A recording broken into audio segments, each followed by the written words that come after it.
The column ABCDEF में से PQRSTU के साथ मैचिंग करनी है।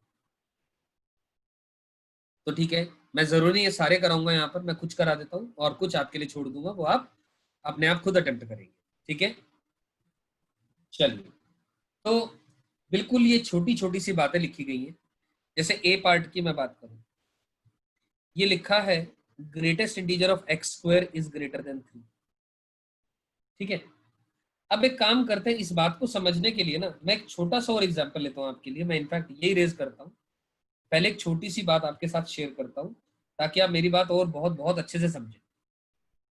मान लो कुछ छोटे छोटे इनइक्वालिटीज की मैं बात कर रहा हूं।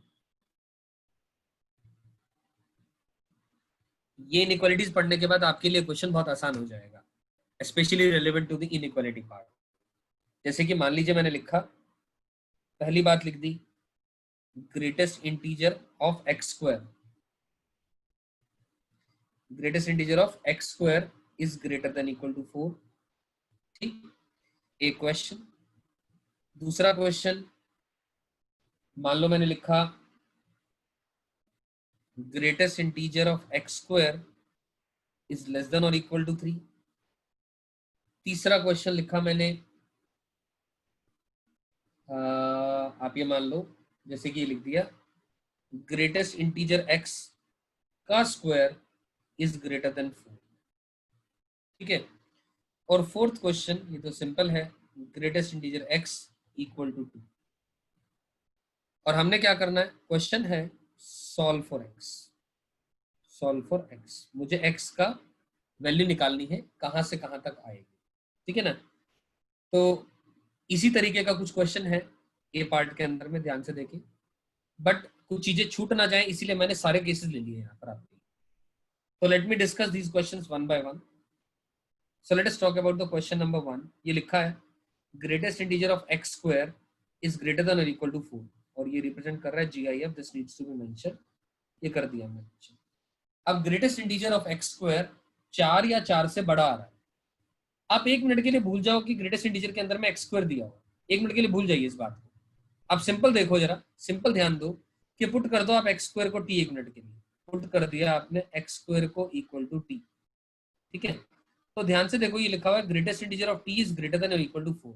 अब अपने आप सोच करके देखो, ग्रेटेस्ट इंटीजर एक्स का ग्राफ भी अपने को, या फंक्शन का आपको ग्राफ भी याद है, तो ग्रेटेस्ट इंटीजर की वैल्यू 4 या 4 से बड़ी आ रही है, तो इसका मतलब कंफर्म है जो टी है वो 4 या 4 से बड़ा आ रहा है, हाँ या ना। अब अपने आप सोच करके देखो, जो टी है वो 4 या 4 से बड़ा आ रहा है, क्योंकि टी अगर 4 होगा, इनपुट 4 आएगा, तो आउटपुट 4 पॉसिबल है, यस। इनपुट 4 से ज्यादा वैल्यू जाएगी, ग्रेटर देन 4, तो भी वैल्यू 4 ही आएगी, या ग्रेटर देन और इक्वल टू 4 आएगा आंसर। लेकिन इनपुट 4 से छोटा जाएगा, लेट्स से 3.9, तो आउटपुट 3 आएगा, यानी 4 से तो छोटा आएगा, क्योंकि ग्रेटेस्ट इंटीजर के बाहर जो आउटपुट आता है वो तो एक केवल इंटीजर ही आएगा। अब दोबारा टी को जो है ना एक्स स्क्वायर आप पुट कर देंगे, यानी x square greater than equal to 4 आ गया। अब x square greater than equal to 4 को सॉल्व करना आपको सिंपल इनइक्वालिटी आता है, यानी एक्स स्क्वायर माइनस का 4 ग्रेटर देन इक्वल टू 0, यानी x minus 2 into x plus 2 is greater than और इक्वल टू 0, यानी x की वैल्यू अपने पास क्या आ चुकी है, ये रहा -2, ये रहा 2 प्लस माइनस प्लस, आपको ग्रेटर देन इक्वल टू 0 चाहिए, तो ध्यान से देखिए क्या आ गया अपने पास आंसर। आंसर ऑलरेडी आ चुका है कि therefore x belongs to minus infinity से लेकर के -2 यूनियन क्लोज टू से लेकर के infinity. That's the answer to this question, am I right? So this is the answer to the part number 1. We can move on to the part number 2 now. Greatest integer of x square less than or equal to 3 दिया। ठीक है, part number 2 की बात करते हैं। Greatest integer of x square is less than और equal to 3। फिर दोबारा अगर आपके लिए एक्स स्क्वायर कंफ्यूजन या परेशानी क्रिएट कर रहा है, वैसे तो नहीं करना चाहिए, आप एक्स स्क्वायर एक वेरिएबल है मान लो, तो आपने पुट करना चाहते हो आप एक्स स्क्वायर को आप टी पुट कर ले, कोई इश्यू नहीं है। तो ग्रेटेस्ट इंटीजर ऑफ टी जो है वो 3 या 3 से छोटा आ रहा है। अब 3 या 3 से कोई चीज छोटी आ रही है, तो इसका मतलब कंफर्म होगा कि जो टी है वो 4 से छोटा होगा। आप अपने आप सोच करके देखो, थोड़ा दिमाग लगाओ, फंक्शन चैप्टर दिमाग तो लगाना पड़ेगा।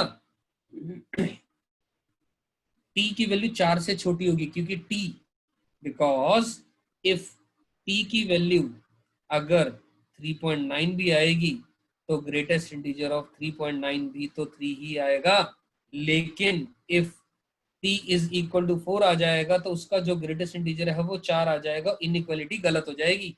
4 इज लेस देन और इक्वल टू 3 सही नहीं है बात। मेरी बात समझ में आ रही है? यहां तक बात क्लियर हो रही है? ठीक है, तो इतनी बात अगर समझ में आ गई तो t लेस देन 4 आ गया, t की जगह दोबारा आप एक्स स्क्वायर पुट कर दें, यानी एक्स स्क्वायर लेस देन 4 आ गया, यानी x minus 2 into x plus 2 is less than 0 आ गया, यानी x की वैल्यू जो है वो -2 से लेकर के 2। That's the answer to this question number 2। Clear है? आई होप मेरी बात सबको समझ में आ रही होगी। Moving on further to the question number 3। Question number 3 greatest integer x का होल स्क्वायर है। फर्क क्या था पहले और तीसरे में? ध्यान से देखो, पहले क्वेश्चन में ग्रेटेस्ट इंटीजर के अंदर एक्स स्क्वायर है, सेकंड में भी ग्रेटेस्ट इंटीजर के अंदर एक्स स्क्वायर है, थर्ड के अंदर में ग्रेटेस्ट इंटीजर एक्स का स्क्वायर है। तो चलिए करते हैं, थर्ड पार्ट पे चलते हैं।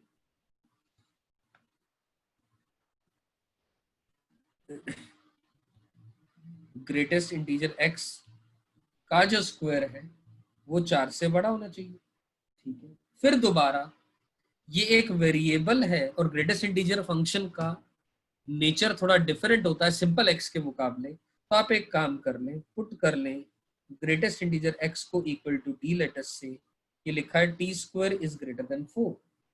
अब टी स्क्वायर ग्रेटर देन 4 का मतलब है टी माइनस का 2 इंटू टी प्लस का 2 इज ग्रेटर देन 0 आ गया। इसका मतलब ये रहा -2, ये रहा 2 प्लस माइनस प्लस, तो एज अ रिजल्ट जो t है लेस देन -2 आ गया और t इज ग्रेटर देन 2 आ गया। यहां तक बात समझ में आती? t -2 से छोटा आ गया या t 2 से बड़ा आ गया, इसमें तो कोई भी परेशानी नहीं। अब t की वैल्यू पुट कर दो, t कौन है? Greatest integer x। इसका मतलब दैट इज जो ग्रेटेस्ट इंटीजर x है वो -2 से छोटा है या जो ग्रेटेस्ट इंटीजर x है वो 2 से बड़ा है। अब ग्रेटेस्ट इंटीजर x 2 से बड़ा है, आप अपने आप सोच करके देखें इसका मतलब क्या है?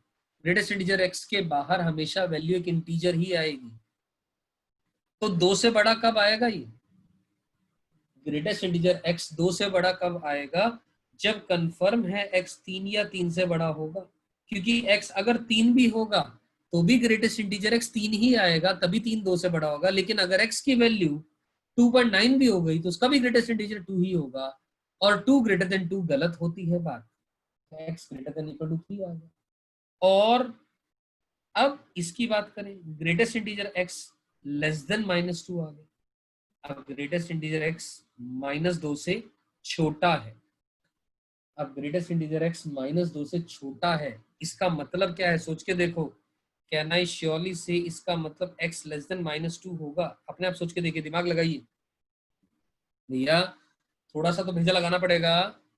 ग्रेटेस्ट इंटीजर x -2 से छोटा है ना? -2 से छोटा है तो कंफर्म है x -2 से छोटा होगा, क्योंकि x -2 से छोटा होगा यानी -2.1 लेटर से माइनस का 2.1 से माइनस का 2.1 हुआ तो उसका ग्रेटेस्ट इंटीजर -3 होता है, और -3 -2 से छोटा, और ये बात सही है। लेकिन अगर x -2 हो जाएगा तो ग्रेटेस्ट इंटीजर x भी -2 आ जाएगा, और -2 से छोटा, इनइक्वालिटी सही नहीं है। सही है बात ये? मेरी बात समझ में आ रही है? अरे वैसे भी यार ग्रेटेस्ट इंटीजर फंक्शन का तो ग्राफ ही याद होना चाहिए। ये ग्राफ होता है, ये ग्राफ होता है, this is the graph, this is the graph. ये वाली वैल्यू -1 है, ये वाली वैल्यू -2 है। अब -2 से छोटा है तो ध्यान से देखो, this is -3। Greatest integer x -2 से छोटा है, ये रहा -2, ये रहा -1, ये रहा -3। तो ऑब्वियसली x लेस देन -2 होगा, मतलब इससे पीछे की जो वैल्यू होंगी इस पर ये बात होल्ड ट्रू करेगी। ग्राफिकली भी अपने को ये बात समझ में आ रही है। तो और लिखा है तो दोनों का क्या ले लोगे आप? यूनियन ले लोगे। तो मतलब आपका आंसर क्या आ गया? x less than -2 union x is greater than और इक्वल टू 3। ठीक है ना? इसको लिख लो अब आप, यानी -∞ से लेकर के -2 यूनियन क्लोज्ड 3 से लेकर के infinity, that's the answer to the part number 3। Is it clear? चलिए, ये बात समझ में आई अगर तो आगे चलते हैं।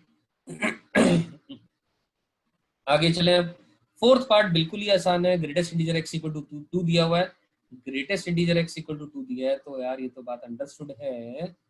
ग्रेटेस्ट इंटीजर x की वैल्यू अगर 2 दी है तो अंडरस्टूड है x 2 या 2 से बड़ा है लेकिन 3 से छोटा है।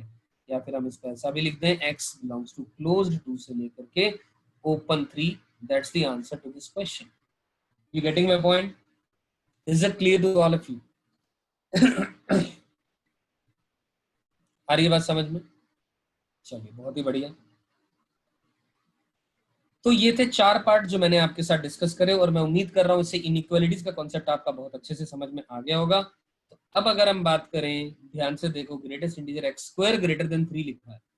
पहला पार्ट, ए पार्ट की बात करूं, ए पार्ट की बात करूं अगर मैं, ये लिखा है greatest integer of x square is greater then 3। अब फिर से वही बात, अगर कंफ्यूजन है पुट कर दें एक्स स्क्वायर को टी, ये लिखा है ग्रेटेस्ट इंटीजर ऑफ टी 3 से बड़ा है। अब किसी चीज का ग्रेटेस्ट इंटीजर 3 से बड़ा आ रहा है तो इसका मतलब कंफर्म है जो टी है वो ग्रेटर देन और इक्वल टू 4 होगा, आया ना? क्योंकि अगर टी 4 होगा तो ग्रेटेस्ट इंटीजर 4 का 4 आएगा, और अगर टी 3 होगा, अगर टी की value if t is equal to 3 भी होगा, सोच के देखें, टी 3 भी होगा तो ग्रेटेस्ट इंटीजर 3 आएगा। 3 3 से बड़ा, गलत हो जाएगी बात, गलत हो जाएगी बात की। मेरी बात समझ में आ रही? इफ टी इक्वल टू 3.9 भी होगा तो भी जो ग्रेटेस्ट इंटीजर है वो 3 आएगा। 3 3 से बड़ा, बिल्कुल गलत हो जाएगी बात, ये भी गलत हो जाएगी इनइक्वालिटी। तो इसका मतलब t greater than equal to 4 आ गया, और t greater than equal to 4 आ गया तो ध्यान से देखो टी कौन है? X square greater than equal to 4 आ गया। अब x square greater than equal to 4 आ गया, अब इसको सॉल्व कर दो। X minus 2 into x plus 2 is greater than और इक्वल टू 0, यानी x belongs to minus infinity से माइनस 2 यूनियन 2 से लेकर के इंफिनिटी। सही है? पक्का? चलिए, शानदार।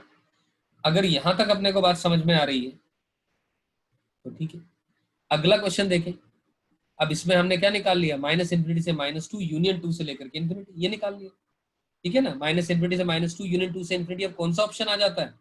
यानी ये रहा ऑप्शन नंबर क्यू सही हो जाएगा। ए के लिए क्यू आंसर हो जाएगा। ए का आंसर हो गया क्यू। सही। अब बी पार्ट के लिए मैं अगर हिंट देना चाहूं तो देखिए, बी पार्ट में आप सिंपल काम कर सकते हैं। बी के लिए क्या करेंगे? ग्रेटेस्ट इंटीजर एक्स को टी पुट कर दो। बी पार्ट के लिए आप क्या कर दें? पुट कर दें ग्रेटेस्ट इंटीजर एक्स को equal to t. T put करा तो टी स्क्वायर माइनस का 5t प्लस 6 इक्वल टू 0 आ गया। आ जाएगी value t square, b part के लिए टी स्क्वायर माइनस का 5t प्लस 6 इक्वल टू 0, यानी t minus 2 into t minus 3 equal to 0 आ गया। यानी t की वैल्यू क्या आ गई? 2 आ गई या 3 आ गई। और t कौन है? t कौन है आपका? t किसको माना है आपने? फ्रैक्शनल पार्ट x को या ग्रेटेस्ट इंटीजर x को? ग्रेटेस्ट इंटीजर x को माना है, तो बस आपके पास आंसर आ जाएगा। t आपने ग्रेटेस्ट इंटीजर x को माना, अगर t तो ग्रेटेस्ट इंटीजर x को माना तो ग्रेटेस्ट इंटीजर x की वैल्यू क्या आ गई? 2 आ गई या 3 आ गई। तो मतलब x की वैल्यू क्लोज 2 से लेकर के 3 आ गई ओपन, या फिर क्लोज 3 से लेकर के ओपन 4 आ गई। ये बात समझ में आ गई? ये आंसर आ गया बी पार्ट का। बहुत ही सिंपल था, तो कुछ खास बात ही नहीं थी इसके अंदर में। 2 से 3 या 3 से 4, ठीक है। तो आप इसका आंसर निकाल लें, पी आंसर आ गया इसका। ठीक है ना? तो इसका आंसर आ जाएगा, बी का आंसर आ गया पी पार्ट। ठीक है। अब इसी तरह अब सी पार्ट पे आ जाओ। x equal to fractional part x लिखा हुआ। अब x की वैल्यू फ्रैक्शनल पार्ट x के लिए लिखी हुई है। अब ध्यान से देखो, सुनो मेरी बात। अब सी पार्ट में लिखा है x equal to fractional part of x। अब ये जो फंक्शन है, मैं आप सबकी जानकारी के लिए बता दूं, हम जानते हैं जो फ्रैक्शनल पार्ट x है वो एक ब्रांचेस होती है उस फंक्शन की। क्या होती है उसकी? बहुत सारी ब्रांचेस होती हैं। अब ब्रांचेस होती हैं तो क्या करें हम उसमें? अब ऐसे फंक्शन के लिए, जस्ट अ मिनट, अब ऐसे फंक्शन के लिए x equal to fractional part x जो दिया हुआ है, इसमें क्या करें? अब ग्राफिकली चले जाएं। क्या चले जाएं? ग्राफिकली चले जाएं। ग्राफ ड्रॉ कर लें आप इसका। ठीक है, अब ग्राफ कैसे ड्रॉ करेंगे? हम जानते हैं ये भैया f x equal to g x लिखा गया है। क्या लिखा गया है? ये f x equal to g x लिखा गया है। एफ एक्स का ग्राफ बनाए, जी एक्स का ग्राफ बनाए, दोनों देख लो कहां पर इंटरसेक्ट कर रहे हैं, तो अपने पास आंसर आ जाएगा। सही है? जैसे कि देखो ध्यान से, हमें पता है कि फ्रैक्शनल पार्ट एक्स का जो ग्राफ है वो ऐसा कुछ होता है,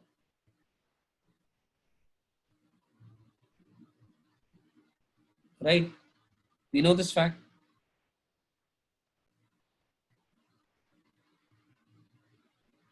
This point is 0, 1. This point is 0, 0. This is 1. This is 2. This is 3. This is 4. This is -1. सही। अब ये फ्रैक्शनल पार्ट एक्स का ग्राफ है। किसी का ग्राफ है ये? फ्रैक्शनल पार्ट एक्स का ग्राफ है। अब हम किसका ग्राफ बना लेते हैं? एक्स का बना लेते हैं। अब y इक्वल टू एक्स का ग्राफ जो है वो ये होता है, हम जानते हैं। This is y equal to x का ग्राफ। अब this is the only reason, this is the only reason in which both of the graphs are overlapping और इंटरसेक्टिंग। इंटरसेक्ट तो कर नहीं रहे, ओवरलैप कर रहे हैं। और इसके अलावा कोई और पॉइंट पर ये ग्राफ ओवरलैप या इंटरसेक्ट कतई नहीं करेंगे। क्यों नहीं करेंगे? क्योंकि आगे चलूंगा तो ये तो ग्राफ ऐसे बढ़ता चला जा रहा है फ्रैक्शनल पार्ट का, और एक्स का ऊपर जाता जा रहा है। And same as in minus direction में जाओ तो इसका मतलब देयरफॉर क्या पता लगा अपने को? x बिलोंग्स टू क्लोज 0 से लेकर के ओपन 1 आंसर आ चुका है हमारे पास already. This is the answer. इसी रीजन के अंदर में ये दोनों ग्राफ बराबर आ रहे हैं। You getting my point? तो यहां से पता लग जाता है, यहां से पता लगता है x बिलोंग्स टू क्लोज 0 से लेकर के 1 आंसर आ गया हमारा। तो इसका मतलब क्लोज 0 से लेकर के 1, तो ये आंसर आ गया यू पार्ट आ गया इसका, यानी सी पार्ट का आंसर आ गया यू पार्ट। मेरी बात समझ में आती है सभी को? सी पार्ट का ऑलरेडी आंसर आ चुका है यू पार्ट। तो चलिए बढ़िया। अब ध्यान से एक चीज और देखने वाली है। इसी क्वेश्चन को हम ग्राफिकली नहीं करना था तो सिंपल भी कर सकते थे। ग्राफिकली नहीं करना था, सिंपल कर सकते थे, लेकिन थोड़ा सा लंबा चला जाता वो। कैसे? आप अपने आप सोच करके देखो यार। फ्रैक्शनल पार्ट एक्स का डेफिनेशन हम जानते हैं, वो होता है एक्स। कब? जब एक्स क्लोज 0 से ओपन 1 है। अब लेकिन अगर x की वैल्यू 1 से लेकर के 2 है, अगर x की वैल्यू क्लोज्ड 1 से लेकर के 2 है, तो x -1 आ जाएगी वैल्यू। ठीक है ना? और इसी तरह x की वैल्यू क्लोज 2 से लेकर के 3 है, तो x माइनस का 2 आ जाएगी वैल्यू। अब हमने ये इस फंक्शन को किसके इक्वल करना था? x के इक्वल करना था। हमने x इक्वल टू x से ये आंसर ऑलरेडी आ चुका है, इतना पोर्शन क्लोज 0 से लेकर के ओपन 1। लेकिन अगर x को हम x -1 के इक्वल करते या x -2 के इक्वल करते, कोई सोल्यूशन नहीं आता। सही है? या पीछे भी चले जाते, x+1 आता है पीछे चलते चलते। x+1 कब आती है वैल्यू? अगर x की वैल्यू क्लोज्ड -1 से लेकर के ओपन 0। तो x इक्वल टू x+1 भी करता तो उससे भी कोई सोल्यूशन नहीं मिलता। तो साफ साफ पता लग रहा है केवल एल्जेब्रिकली, एल्जेब्रिकली भी जाऊं तब भी हमें इस क्वेश्चन का आंसर वही मिल रहा है, यानी x बिलोंग्स टू क्लोज 0 से लेकर के ओपन 1। अब आपके ऊपर डिपेंड करता है ग्राफिकली जाना है कि एल्जेब्रिकली जाना है। इस क्वेश्चन के अंदर में नो डाउट एल्जेब्रिकली मेथड बहुत छोटा हुआ। ठीक है ना? अब आपके ऊपर डिपेंड करता है, क्वेश्चन टू क्वेश्चन वेरी कर जाती हैं बातें, लेकिन I would recommend method number 1 and 2 दोनों के दोनों आपको आने चाहिए। 1 एंड 2 दोनों के दोनों आपको, you must be very very much comfortable in both of the methods, right? तो ये तो हुआ सी पार्ट। आगे चलते हैं।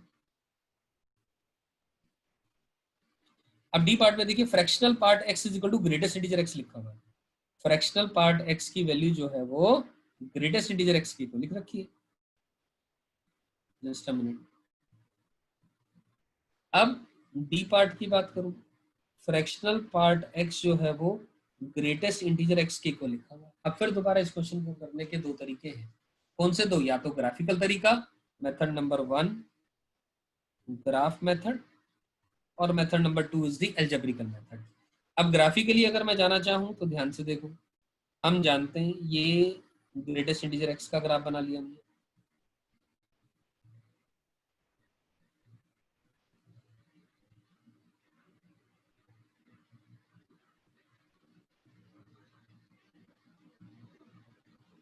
ये 0 है, ये 1 है, ये 2 है, ये 3 है,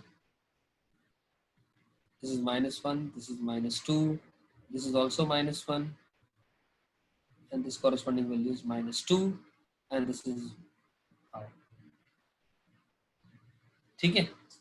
अब जो फ्रैक्शनल पार्ट है वो ग्रेटेस्ट इंटीजर एक्स के इक्वल होना चाहिए। अब ये जो ग्राफ बनाया है आपने, ये जो ग्राफ है वो किसका है? ग्रेटेस्ट इंटीजर एक्स का। अब फ्रैक्शनल पार्ट एक्स का भी बना लो। अब फ्रैक्शनल पार्ट एक्स का बनाओगे तो कैसा बनेगा ग्राफ, हम जानते हैं। और एक और चीज इसके अंदर में, ये हम जानते हैं ये वैल्यू क्या है? 1 है। ये वाली वैल्यू क्या है? 2 है। ये वाली वैल्यू क्या है? 3 है। सही है, ठीक। अब फ्रैक्शनल पार्ट एक्स का ग्राफ इसी के अंदर बना दो। फ्रैक्शनल पार्ट एक्स का ग्राफ हम जानते हैं 0 से लेकर के 1 के बीच में ये वैल्यू आएगी, फिर यहाँ से लेकर के यहाँ पर ये वैल्यू आएगी, फिर यहाँ से लेकर के यहाँ तक ये वैल्यू आएगी, फिर पीछे बात करूंगा तो ये वैल्यू आएगी, फिर पीछे बात करेंगे तो ये वैल्यू, ये ग्राफ आता जाएगा। जो ब्लैक वाला ग्राफ आ रहा है, ब्लैक पेन से आ रहा है, that is the fractional part x का ग्राफ आ रहा है। अब आप अपने आप सोच करके देखें ये दोनों ग्राफ्स कब बराबर हो रहे हैं, ये दोनों ग्राफ्स कब बराबर हो रहे हैं। तो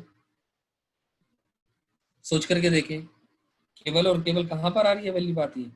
इंटीजर x इक्वल टू 0 पर आ रहा है।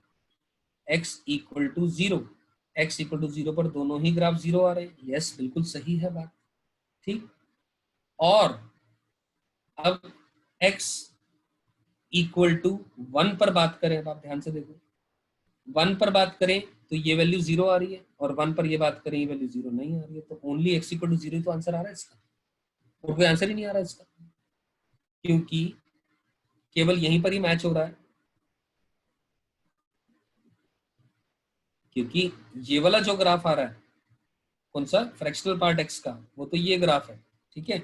लेकिन यहाँ पर ये होलो नहीं है। कौन? ग्रेटेस्ट इंटीजर, वहां पर ऊपर वो फील्ड है, लेकिन फ्रैक्शनल पार्ट होलो है। तो केवल x इक्वल टू 0 ही आंसर आ रहा है इसका। और देखो कोई आंसर आ रहा हो तो समझ में आ रही हो बात? तो नहीं आ रही है, देखिए ध्यान से। क्योंकि यहाँ पर जो वैल्यू आ रही है -1 पर देखूं तो ये वाली वैल्यू तो 0 आएगी, ये वाली वैल्यू -1 आएगी, ठीक है। So here it is the solution और of this part number D. तो चलते हैं, देखिए ध्यान से। पार्ट नंबर डी के अंदर मैं बात करूं तो अगर मैं, तो x इक्वल टू 0 केवल आंसर आ रहा है ये रहा, दिस वन। यानी डी पार्ट का आंसर आ गया कौन सा? R part. क्लियर है? डी पार्ट का answer is only R part. Clear है सभी को यहां तक? और इसी बात को अगर आप, जैसा मैंने अभी अभी कहा, ग्राफिकली की बजाय हम एल्जेब्रिकली करना चाह रहे हैं, yes we can also do it algebraically also. अब एल्जेब्रिकली करने के लिए क्या करेंगे हम इसमें फंक्शन को डिफाइन कर लेंगे। Method number 2, algebraic method.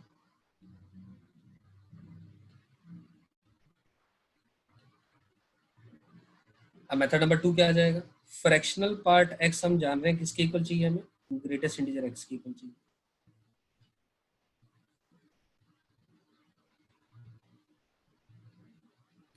अब फ्रैक्शनल पार्ट एक्स जो है वो ग्रेटेस्ट इंटीजर एक्स के इक्वल कैसे आएगा? अब अपने आप सोच के देखिए। फ्रैक्शनल पार्ट एक्स को आप डिफाइन करो अलग से। ग्रेटेस्ट इंटीजर एक्स की वैल्यू आप जानते हो क्या होती है? वैल्यू 0 होती है। एक्स अगर क्लोज 0 से लेकर के ओपन 1 है। 1 होती है अगर एक्स क्लोज्ड 1 से लेकर के ओपन 2 है। 2 होती है अगर x बिलोंग्स टू क्लोज 2 से लेकर के ओपन 3 है। -1 होती है अगर x की वैल्यू -1 से लेकर के 0 पर है, ठीक। फ्रैक्शनल पार्ट x की बात करूंगा तो वो वैल्यू 0, वो x होती है अगर x क्लोज 0 से लेकर के ओपन 1 है। x -1 है अगर वो value x belongs to close 1 से लेकर के ओपन 2। x -2 अगर x की वैल्यू क्लोज 2 से लेकर के ओपन 3, और x +1 हो जाती है अगर x की वैल्यू क्लोज -1 से लेकर के ओपन 0। और ये ग्राफ इधर और ये ग्राफ इधर डिफाइन फर्दर आप कर सकते हैं बार बार। सही है?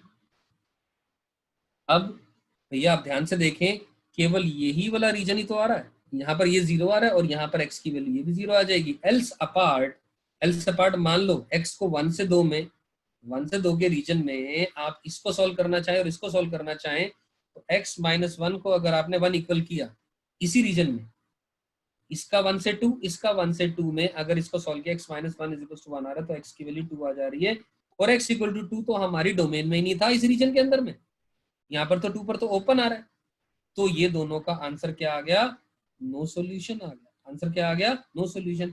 इसी तरह किसी भी केस में आप ये देखेंगे, जैसे कि x माइनस 2 को इक्वल टू 2 भी करेंगे तो x की वैल्यू 4 आएगी, और 4 इस डोमेन में नहीं है क्योंकि 2 से लेकर के 3 की बात हो रही है, तो ये भी इसका आंसर भी नो सॉल्यूशन आएगा। तो इसीलिए ओनली सॉल्यूशन क्या आया, only solution will be, just a minute, so only solution will be therefore x equal to 0, only answer। ये बात समझ में आ गई मेरी, पक्का? तो सही है, तो ये पार्ट भी खत्म हो जाता है, दोनों तरीके मेथड, ग्राफिकल भी और एल्जेब्रिकल भी। उम्मीद करता हूं आपको समझ में आ गया होगा। और ई पार्ट मुझे बताने की बहुत ज्यादा जरूरत नहीं है। एफ पार्ट के अंदर में आप सिंपल काम कर सकते हैं, 1 plus x equal to signum x लिखा हुआ है, तो 1 plus x equal to signum x. Just a minute, देखें ध्यान से, ई पार्ट के अंदर में 1 plus x equal to signum x. अरे भैया हम जानते हैं सिग्नम एक्स को, डिफाइनेशन जानते हैं अपन लोग, क्या वो वैल्यू 1 होती है अगर x ग्रेटर देन 0 है, वैल्यू 0 होती है अगर x इक्वल टू 0 है, -1 होती है अगर x इज लेस देन 0। एक एक करके बात करते हैं। Late us talk about the case x greater then 0, तो 1 प्लस एक्स इक्वल टू 1 आ गया, यहाँ से x इक्वल टू 0 आ गया, इसका और इसका इंटरसेक्शन लिया, x बिलोंग्स टू क्या आ गया, 5 आ गया। सही है, x इक्वल टू 0 की बात करूंगा तो 1 प्लस 0 इक्वल टू 0, फिर से x बिलोंग्स टू 5 आ गया। भैया 1 इक्वल टू 0 तो हो ही नहीं सकता। और तीसरी बात करूंगा x लेस देन 0 पर, यानी 1 प्लस एक्स इक्वल टू -1, यानी x की वैल्यू क्या आ गई, -2 आ गई। Yes, this is the answer, क्योंकि इसका और इसका दोनों का क्या हुआ, इंटरसेक्शन, तो वहां से क्या आया, x इक्वल्स टू -2 ही आ गया, एंड दैट्स द आंसर। तो ये हुआ आपका ई पार्ट का आंसर। आई होप ये बात भी समझ में आ गई है। Is it clear to all of you? x equal to -2, यानी इस f पार्ट का जो आंसर है केवल और केवल t होगा।